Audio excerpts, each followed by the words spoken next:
यन्मण्डलाकारं व्याप्तं येन चराचरं तत्पदं दर्शितं येन तस्मै श्री गुरुवे नमः। ओम श्री सद्गुरुदेवेभ्यो नमः। हरि ओम।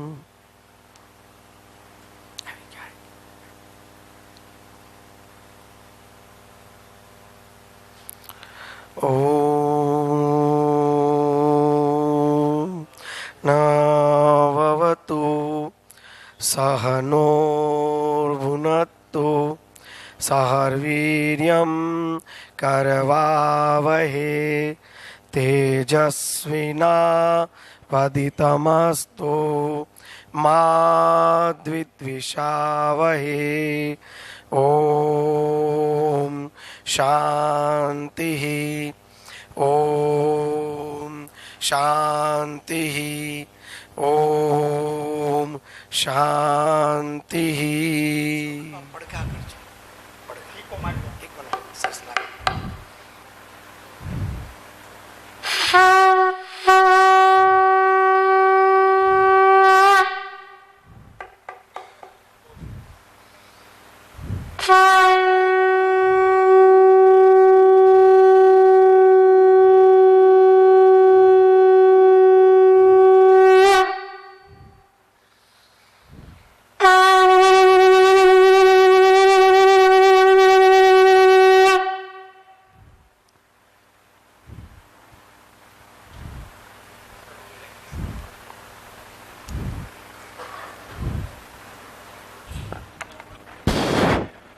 આપણે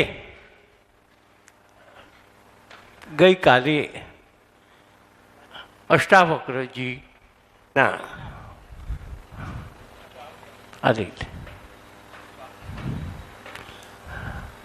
બીજા શ્લોકમાં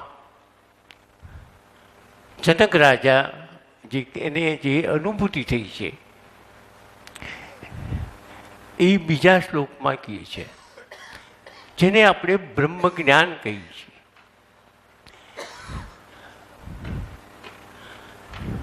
બ્રહ્મ જ્ઞાન એટલે શું? અત્યારે અને બ્રહ્મ જ્ઞાન નહોતું અને બ્રહ્મ જ્ઞાન થયું, એ વચ્ચેનો તફાવત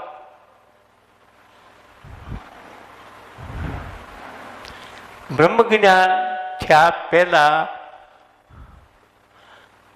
સમસ્ત સૃષ્ટિ, જગત, સૂર્ય બધું એ જે છે તે સત્ય લાગે છે અને એ સત્ય અસત્ય સત્યમાં જ તમે સમજીને આખું જીવન પૂરું થાય છે. અને એક જીવન નહીં, પણ આ જે અસત્ય જગત છે એ અસત્ય જગત જીવાત્મા દરેક મનુષ્યનો સત્ય માનીને એમનો જન્મો જન્મ, આ જન્મ પછી કેટલાય જન્મો હવે પછીના અને કેટલાય જન્મો પહેલાં વિતાવીને આજે અહીં આવ્યા છીએ. ત્યારે જે બ્રહ્મ જ્ઞાન થયા પછી આ જે જગત જે છે તે સત્ય નથી અને એ કેવું છે, હવે એને કેવું દેખાય છે એને અનુભૂતિ થઈ. જેમ મેં કાલે દાખલો દીધો કે કૂતરો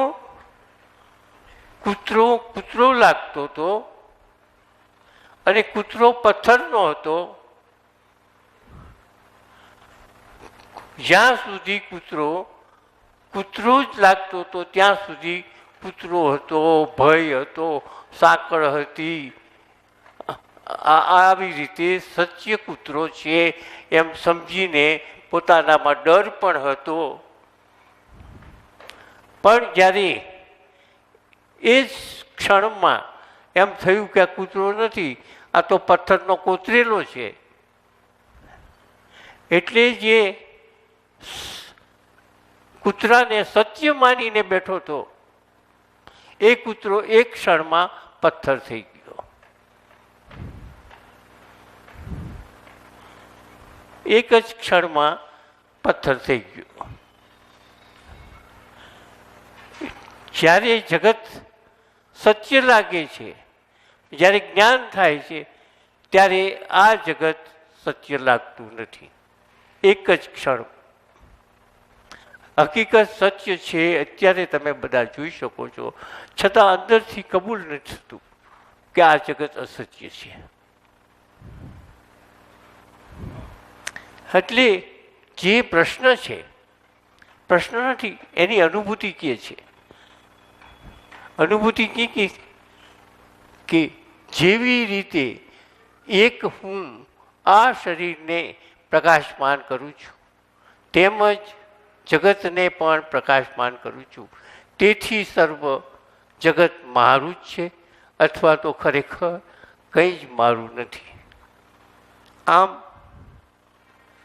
જ્યારે એને અનુભૂતિ થઈ જનકજીને, ત્યારે આ વાક્ય બોલ્યા.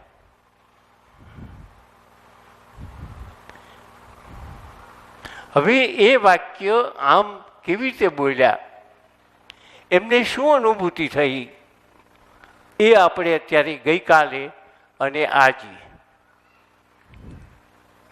અને પ્રકૃતિ વિશે આપણે ગઈકાલે આપણે પરમ તત્વ પરમાત્મા વિશે જાણ્યું. આજે આપણે એ જ રીતે પ્રકૃતિ વિશે, એટલે કે જગદંબા ભગવતી અથવા તો પાર્વતી, જે કયો તે શક્તિ, એના વિશે આજે આપણે જાણીએ છીએ.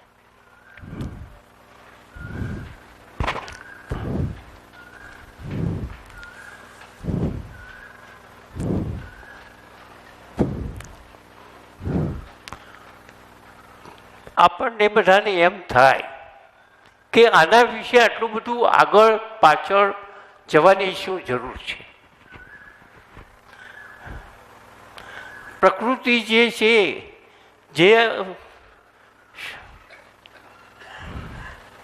જે શક્તિ છે, એ શક્તિને મુગટવાળા, નેત્રવાળા, કમળ ઉપર બેઠેલા, હંસ ઉપર બેઠેલા, આવા જ્યાં સુધી જાણશું ત્યાં સુધી આપણે જનકનો જે અનુભૂતિ છે એ ત્યાં સુધી જાણી શકશું નહીં. ખરેખર વાસ્તવિક જનક રાજાને જે અનુભવ થયો, એ જ અનુભવ આપણે પરોક્ષ રીતે ન જાણીએ ત્યાં સુધી જનકજીનો જે અનુભૂતિ જે થઈ છે બીજા શ્લોકમાં, એ ત્યાં સુધી સમજાશે નહીં. માત્ર એવું કહેવું જ હોય તો કહી શકીએ, પણ જ્યાં સુધી ખરેખર અનુભવ ન થાય ત્યાં સુધી આપણે આગળ વધીએ નહીં. હવે એમણે એમ કીધું કે જગત મારું છે. પહેલાં એમ કીધું કે હું જગતને પ્રકાશું છું. હવે એમણે એમ જનકજીએ કીધું કે હું જેમ શરીરને પ્રકાશું છું, એમ હું આખા જગતને પ્રકાશું છું. તો આખા જગતને પ્રકાશું છું, તો એમને એવું કયું જ્ઞાન થઈ ગયું કે એ આખા જગતને જીવંત કરે છે? એક નાનો એવો મનુષ્ય. તો પરમાત્મા વિશે તો આપણે જાણ્યું કે એ આગળ પરમાત્મા આ શું છે, જરા કે હલકું કરીને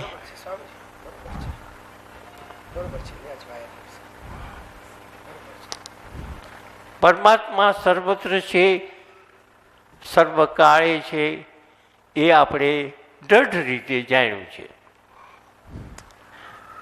જનક જે હતા, જનકને જે જ્ઞાન થયું હતું, અને જે જ્ઞાન થયા પહેલાં મિથિલાનો રાજા, સીતાનો પિતા, એ જનક હતો. પરંતુ જ્યારે એમને અષ્ટાવક્રજીએ જ્ઞાન થયું દ્વારા, ત્યારે એ પોતે પોતાનું જે અંતકરણ છે, મન બુદ્ધિ ચિત્ત ને અહંકાર, એનું અસ્તિત્વ રહેતું નથી. પોતે પરમાત્મા સ્વરૂપ થઈ ગયા છે. શરીર ભાવે બરોબર છે, શરીર રીતે, પણ પોતે અંદરથી વ્યાપક પરમાત્મા છે. પોતાનું જનક તરીકેનું અસ્તિત્વ નથી. એટલે જ આપણે કીધું હતું કે ન મિત્ર, ન શત્રુ, ન પિતા, ન માતા, હવે એને કંઈ જ છે જ નહીં. હવે એ સ્થિતિ આપણી પણ આવવી જોઈએ. તો એને માટે થઈને આપણે પહેલાં પરાપ્રકૃતિને જાણી. જગતની અંદર જે કંઈક અત્યારે છે, આપણે બ્રહ્મા કહીએ છીએ, વિષ્ણુ કહીએ છીએ, મહેશ કહીએ છીએ, શિવ કહીએ છીએ. અમને શિવ કીધા આપણે. તો આ જે પરાપ્રકૃતિ છે, પરાપ્રકૃતિ છે એ શું છે? જેમાં શિવ કીધા તો આ શક્તિ છે. શિવ અને શક્તિ હશે અને બંનેની હાજરી હશે તો જ જગત ઉત્પન્ન થાય છે. આ જગત જ્યારથી અનાદિકાળથી, જ્યારથી પ્રકૃતિ છે અને પ્રકૃતિને પુરુષ છે, જેને આપણે પરાપ્રકૃતિ કહીએ છીએ, એ બંનેના યોગથી જ આખું જગત અત્યારે જે થઈ રહ્યું છે અને જે વિસર્જન થઈ રહ્યું છે, નવું થઈ રહ્યું છે, વિસર્જન થઈ રહ્યું છે, આ એક પ્રક્રિયા ઘટમાળ કરોડો વર્ષથી ચાલુ છે. પરાપ્રકૃતિ અને અપરાપ્રકૃતિ બંને અનાદિ છે. અનાદિ એટલે ક્યારથી પૃથ્વી શરૂ થઈ, ક્યારથી સૂર્ય થયો, કંઈ પણ નહોતું, ત્યાર પહેલાં આ બ્રહ્માંડમાં આ બંને પ્રકૃતિ હતી. હવે સનાતન છે. સનાતન છે એનો અર્થ અત્યારે છે, પછી નથી, વળી પાછી 5 વર્ષ પછી છે, વળી પાછી 5 વર્ષ પછી નથી, એવી રીતે એવું નથી. પણ સનાતન સત્ય જ એમનેમ સળંગ છે. હા, પછી દ્રશ્ય અને અદૃશ્ય છે. હવે જુઓ, જે પરાપ્રકૃતિ છે માત્ર અદૃશ્ય છે. હવે આ પ્રકૃતિને તો આપણે સમજીએ છીએ બરાબર કે જે કંઈક પદાર્થ બન્યો છે એ પ્રકૃતિમાંથી બન્યો છે. આકાશ, વાયુ, અગ્નિ, જળ અને પૃથ્વી, 5 તત્વોનું મિશ્રણ જગત છે. 5 તત્વોનું મિશ્રણ જગત છે. એટલે જગતનું કોઈ પણ પદાર્થ જુદું હોય એ 5 તત્વોના મિશ્રણમાંથી જ થયેલું છે.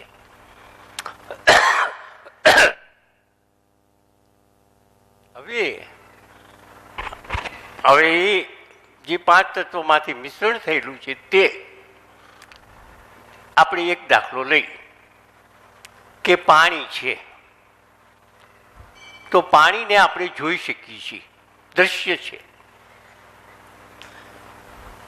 પૃથ્વી પ્રકૃતિ તત્વનો એક ભાગ પાણી છે. આ 5 મેં કીધા, એ 5 એમાંથી એક આપણે આપણા અનુભવમાં આવેલું છે. એટલે એકને કહીએ કે પાણી છે, તો પાણીને ઉકાળીએ તો એનું બાષ્પીભવન થવા માંડશે, તો એની વરાળ જોઈશું. અને વરાળમાંથી પછી જ્યારે હાવ અદૃશ્ય થઈ જાય છે તો પ્રકૃતિ દ્રશ્ય અને અદૃશ્ય એમ બંને બન્યું. પ્રકૃતિનો એક ભાગ પાણી છે. પાણી દ્રશ્ય છે અને પાણી અદૃશ્ય છે.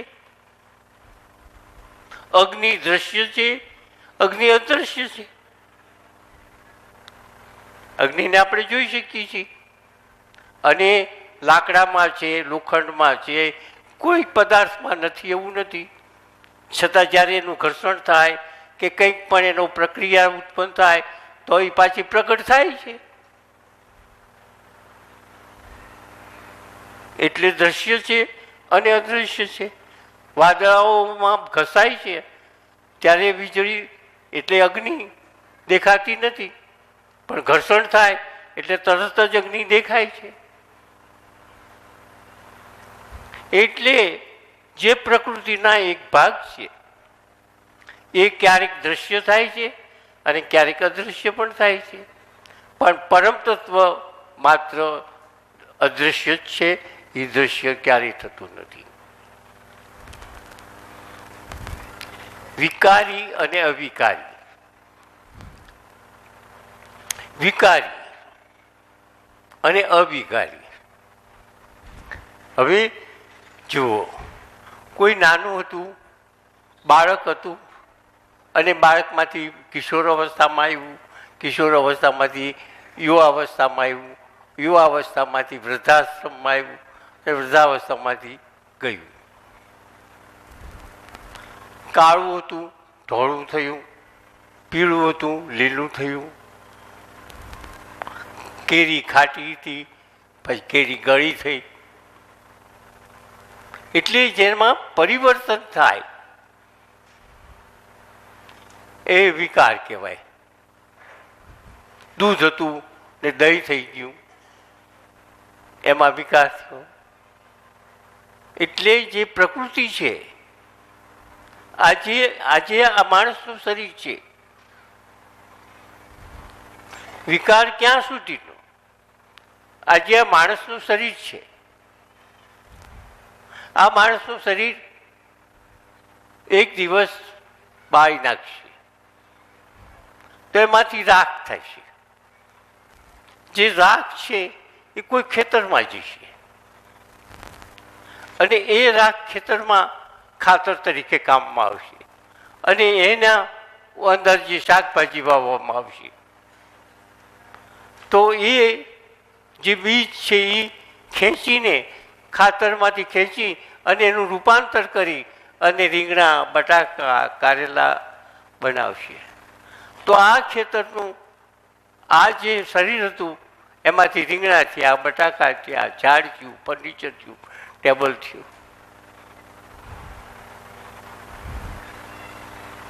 આનું નામ વિકાર. આ શરીર આ ટીપાઈ નહીં બને એવું નથી.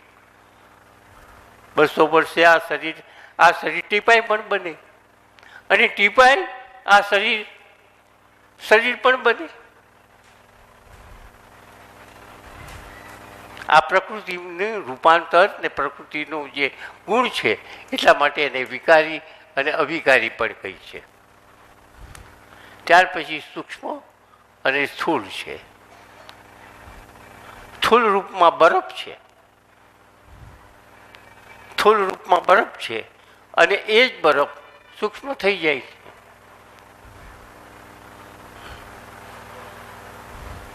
સત અને અસત છે. પ્રકૃતિ, આકાશ, વાયુ, અગ્નિ, પાણી અને પૃથ્વી એ સત છે. 5 તત્વો જે છે એ સત છે, પરંતુ એ 5 તત્વોમાંથી રૂપાંતર થાય છે એ અસત છે. આ 5 તત્વોમાંથી શરીર બન્યું છે, આ 5 તત્વોમાંથી શરીર બન્યું છે.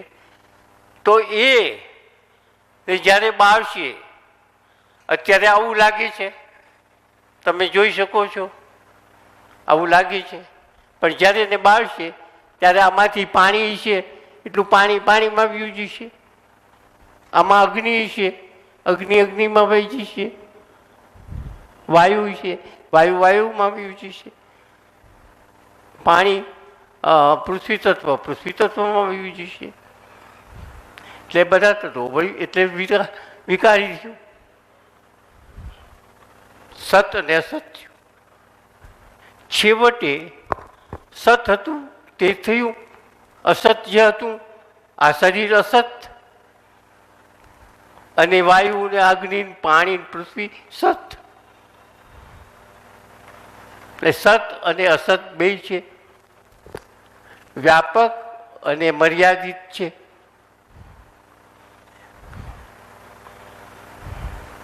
આ પ્રશ્ન એક બહુ મોટો છે. વ્યાપક અને મર્યાદિત છે. વ્યાપક તો છે, પણ ક્યાં સુધી મર્યાદિત છે? પૃથ્વીના ગોળા સુધી. અને પેલું જે છે એ વ્યાપક છે. આ શ્લોક તો હજી ચાલુ જ છે, પણ પ્રકૃતિ વ્યાપક છે અને પ્રકૃતિ મર્યાદિત છે. એને જોવા માટે આપણે એને જરા ભૂસી નાખીએ છીએ.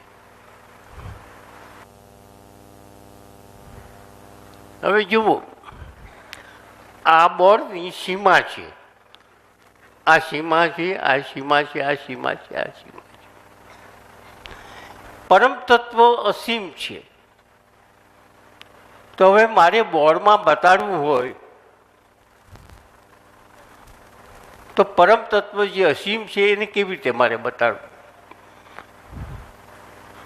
તો એમ સમજી લઈએ અત્યારે બોર્ડ પૂરતા કે અસીમ આ આખું છે, આ બ્રહ્માંડ છે, આ આખું બ્રહ્માંડ છે એમ સમજો.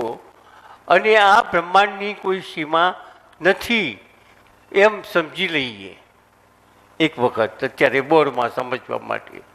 હવે બ્રહ્માંડની અંદર એક સૂર્ય કુટુંબ છે. આમ તો ગાયત્રીના મંત્રની આધારે જોઈએ અને બીજા ઉપનિષદોના આધારે જોઈએ તો બ્રહ્માંડમાં સૂર્ય કુટુંબો ઘણા છે. પણ અત્યારે આપણું એક સૂર્ય કુટુંબ છે, એને ત્યારે જોઈએ. એક વચ્ચે સૂર્ય, ફરતી પૃથ્વી, પછી આ ગ્રહો, પછી આખું એક સમજવા માટે છે, ખાલી નમૂના તરીકે.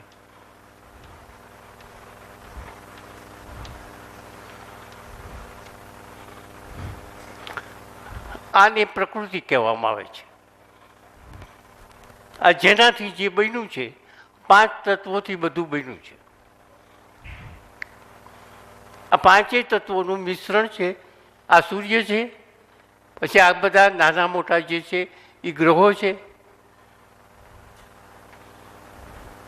એમાં સમજી લો કે આ પૃથ્વી છે, એ લખી નાખો પૃથ્વી.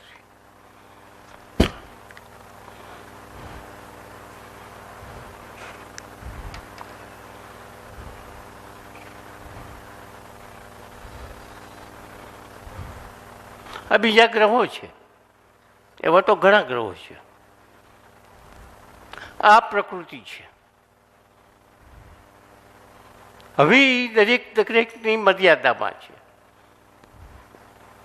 આમાંથી આપણે જોઈ મર્યાદા કેમ કહેવાની?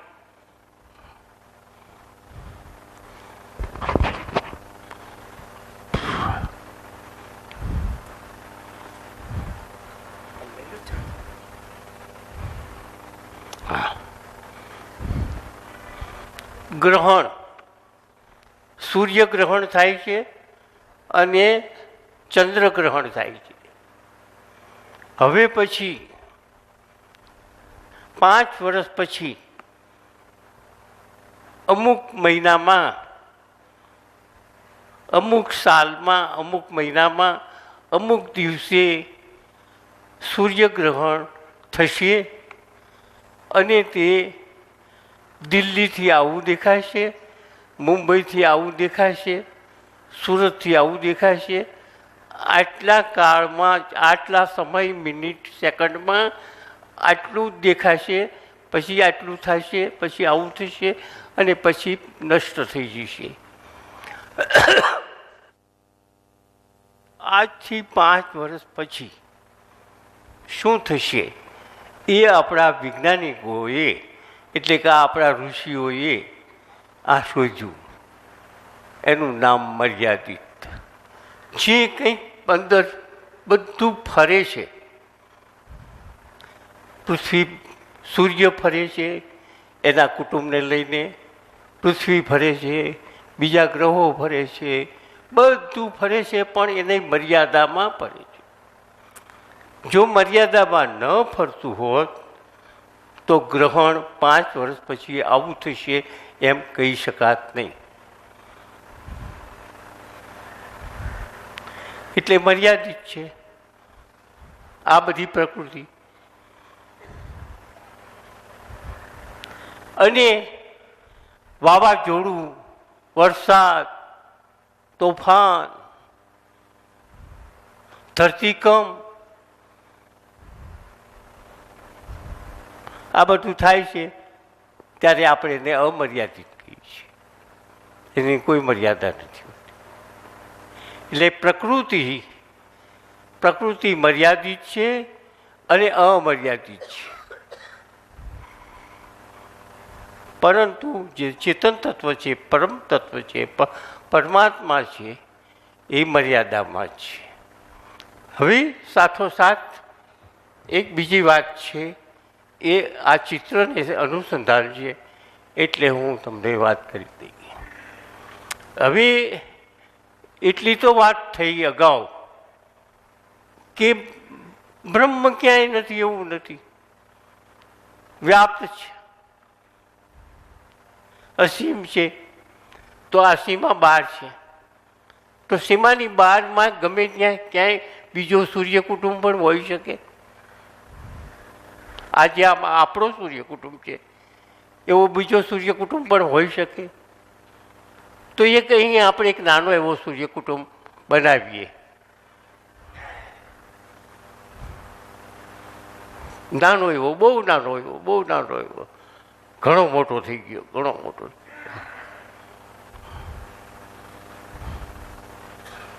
બસ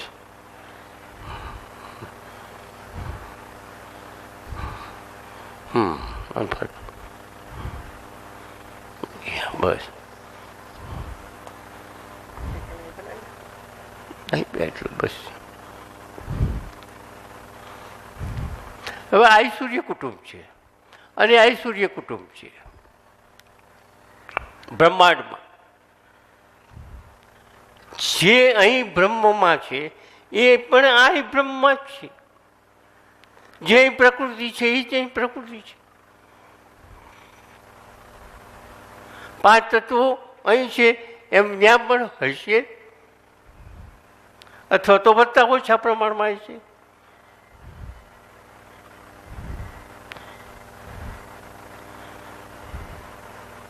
હવે મારે જે કહેવું છે એ શું કહેવું છે કે બ્રહ્મ અસીમ છે, એમાં સૂર્ય કુટુંબ ડૂબેલું છે.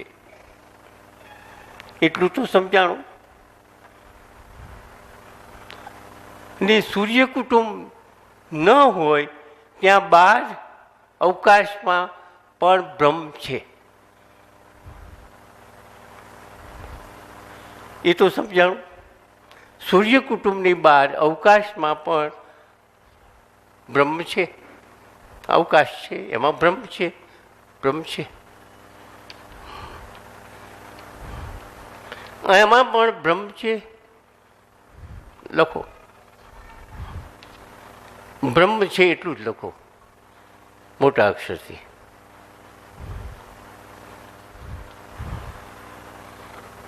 હવે હું જે કહેવા માગું છું,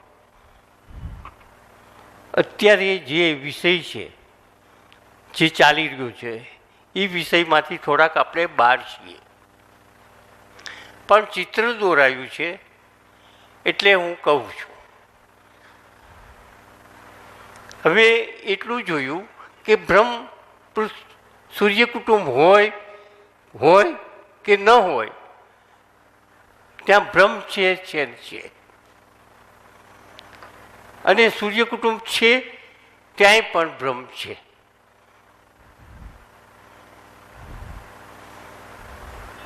હવે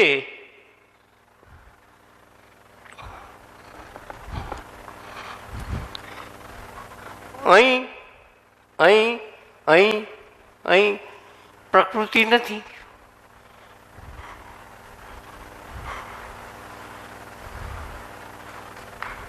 જ્યાં સૂર્ય કુટુંબ નથી ત્યાં પ્રકૃતિ નથી, તો ત્યાં ભ્રમ તો છે જ.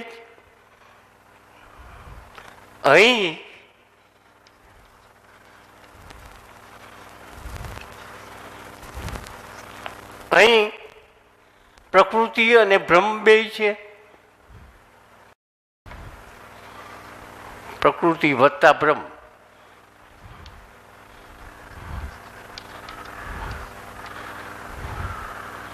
બસ બસ.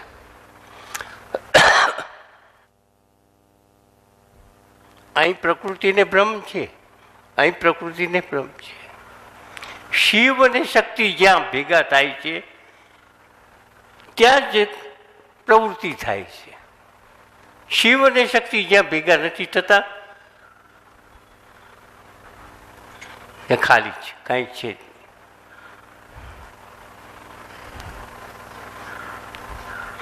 એટલે મેં અગાઉ કીધું કે પ્રકૃતિ અને પુરુષ જેને બ્રહ્મ કહી છીએ, જેને સૌ શિવ કહી છીએ, એને પુરુષ પણ કહેવામાં આવે છે શાસ્ત્રની ભાષામાં. એ બંને જ્યારે ભેગા થાય છે ત્યારે જ એની અંદરથી એક ક્રિયા ઉત્પન્ન થાય છે. અને એ ક્રિયા ઉત્પન્ન થાય અને પછી એમાંથી જ મનુષ્ય થયા, પ્રાણીઓ થયા, વનસ્પતિ થઈ, આ બધું થાય આ બંનેના યોગથી. ગ્રહોમાં આમાં તેમાં જ્યાં જ્યાં પાંચ તત્વો પૂરેપૂરા સપ્રમાણમાં હશે ત્યાં થાય છે. જ્યાં કોઈ ગ્રહોમાં પાંચ તત્વો સપ્રમાણમાં નહીં હોય ત્યાં નહીં હોય.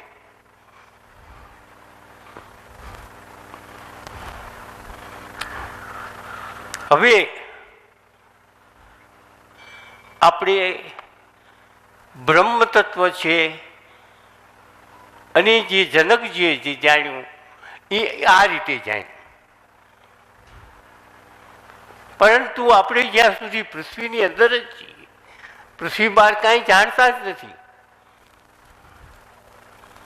પૃથ્વી બહાર આપણે આ વૈજ્ઞાનિકોનું છે એ જુદી રીત છે, પણ પૃથ્વીની અંદર છે મનુષ્ય જે છે એ અહીં મર્યાદિતમાં છે. બહુ સૂર્ય જાણ્યું, બીજા ગ્રહોને જાણ્યા, પણ ખરેખર શું છે, કેવી રીતે છે, આ બધું બ્રહ્મ છે. અને એની મર્યાદામાં જે પ્રકૃતિ અને શિવમાં જે બંનેના યોગથી આ શું થાય છે અને શું કહેવાય છે એ જોઈએ. ફરી વાર એક બીજી વાત યાદ આવે છે કે રમણ મહર્ષિ એમ કીધું કે હું એક પડદો છું અને પડદા ઉપર બધા ચિત્રો પડે છે, મારામાં પડદાને એની કોઈ અસર થતી નથી. એવી જ રીતે બ્રહ્મ તત્વ જે છે એ ગમે ત્યાં હોય, એની અંદર સૂર્ય કુટુંબ હોય કે સૂર્ય કુટુંબ ન હોય, એનામાં કોઈ અસર થતી નથી. એ બ્રહ્મમાં સૂર્ય કુટુંબ હોય તો સૂર્ય કુટુંબમાં અસર થાય છે, એમાં એક ક્રિયા ઉત્પન્ન થાય છે જેને પ્રકૃતિની ક્રિયા કહી છે. પણ ન હોય ત્યાં નથી થતી, કારણ કે પ્રકૃતિ નથી. જો શિવ હોય તો જગત એકલો શિવ ઉત્પન્ન કરી શકે એમ નથી. જો શક્તિ એકલી હોય તો શક્તિ પણ જગતને ઉત્પન્ન કરી શકે એમ નથી. હવે આપણે એક શાસ્ત્રની ભાષામાં એમ કહીએ છીએ કે જેને આપણે કહીએ છીએ ઈશ્વર, બ્રહ્મા, વિષ્ણુ, શિવ, મહાકાળી, મહાલક્ષ્મી, મહાશક્તિ ને બ્રહ્મ.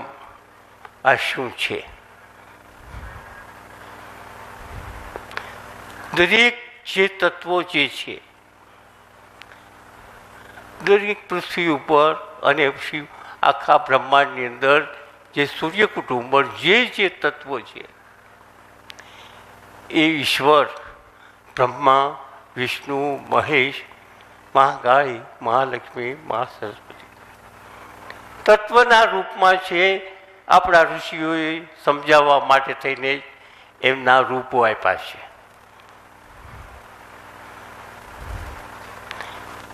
તરત નહીં સમજાય. જેટલી વનસ્પતિઓ છે એ બધી દેવીઓ છે, નહીં સમજાય.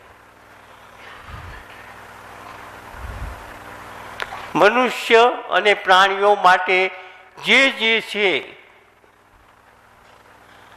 મનુષ્ય અને પ્રાણીઓ માટે જે કંઈક બીજી વનસ્પતિઓ છે એ બધા દેવો દેવીઓ જ છે. ભગવાને કીધું છે પીપળામાં હું છું.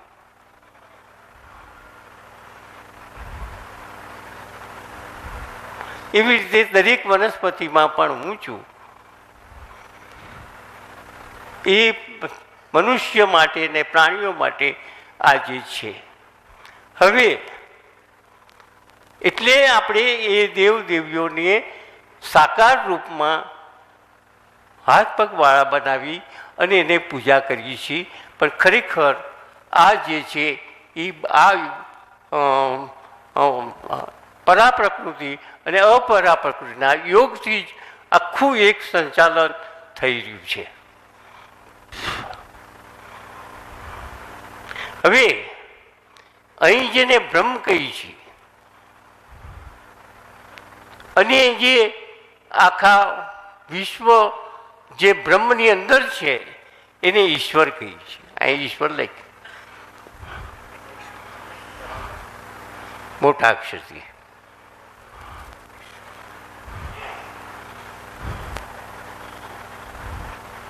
એક ખેતર છે,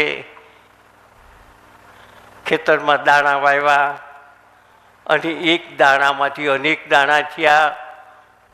કોણે કર્યા? લીંબુનું ઝાડ વાવ્યું અને એક લીંબુમાંથી અનેક લીંબુ થયા, ખાટા થયા. આંબો વાવ્યો, આંબામાંથી કેરીઓ આવી, અનેક કેરીઓ થઈ. મનુષ્યની પણ વંશવૃદ્ધિઓ થાય છે, પશુઓ પક્ષીની પણ વંશવૃદ્ધિઓ થાય છે. આ બધું જે મેં કાલે કીધું કે પ્રકૃતિમાં વંશવૃદ્ધિનો એક ગુણ છે, એ આપમેળે વનસ્પતિઓમાં, મનુષ્યોમાં, પ્રાણીઓમાં એ આપમેળે છે, એ આવેગ છે. એ ઈશ્વર છે. ઈશ્વર ક્યારે એને ઈશ્વર કીધું? જે પ્રકૃતિ અને બ્રહ્મ બંને જ્યાં એક છે ત્યાં ઈશ્વર છે. બ્રહ્મ તો છે જ. જેમ પડદાનું કીધું એ ત્યાં કાંઈ કરતો નથી. માત્ર આની અંદર શું ફેરફાર થયા કરે છે? પૃથ્વી ક્યાં છે, બુદ્ધ ક્યાં છે, ગ્રહો ક્યાં છે, નક્ષત્રો ક્યાં છે, આ બધું એક પ્રકૃતિ જ છે. પણ એ બધું જે કંઈક થઈ રહ્યું છે ને પૃથ્વી છે, પૃથ્વી ઉપર મનુષ્ય છે. મનુષ્ય શું કરે છે? શું સારા કર્મો કરે છે, ખોટા કર્મો કરે છે? શું છે? માત્ર ઈશ્વર જ છે. એમાં સ્વતંત્ર છે. હવે સામાન્ય રીતે અત્યારે દ્રષ્ટા શબ્દ બહુ બોલાય છે. હું તો દ્રષ્ટા છું. હું તો જે થઈ રહ્યું છે જોયા કરું છું. મારે જે કંઈક પ્રવૃત્તિ થઈ રહી હોય એની સાથે મારે કાંઈ લેવા દેવા નથી. હું તો દ્રષ્ટા છું. એ ઘણી જગ્યાએ બોલાય છે અને દ્રષ્ટા પોતે થઈ જાય છે. તો દ્રષ્ટા કોને કહેવો? અત્યારે આ વિશ્વમાં, આ વિશ્વ જે છે, આ વિશ્વની અંદર ઈશ્વર આમાં જે છે, ઈશ્વર બંનેનું મિશ્રણ છે. પણ બંનેનું મિશ્રણમાં જે બ્રહ્મ તત્વ છે એ બ્રહ્મ તત્વ જેમ કીધું કે પડદાને કાંઈ થતું નથી, એમ ગમે એટલું પૃથ્વીની અંદર થાય, આ બ્રહ્મ આખા વિશ્વમાં ગમે તે થાય, તો છતાં પણ એની અંદર જે આ બ્રહ્મ તત્વ છે એ બ્રહ્મ તત્વને કંઈ થતું નથી, કંઈ અસર નથી થતી, એટલે એને દ્રષ્ટા કહેવામાં આવે. કે કદાચ પૃથ્વીમાં ઉથલ પાથલ થાય કે વાવાઝોડું થાય કે પૃથ્વી ન રહે, છતાં બ્રહ્મ તો એવું ને એવું રહેશે.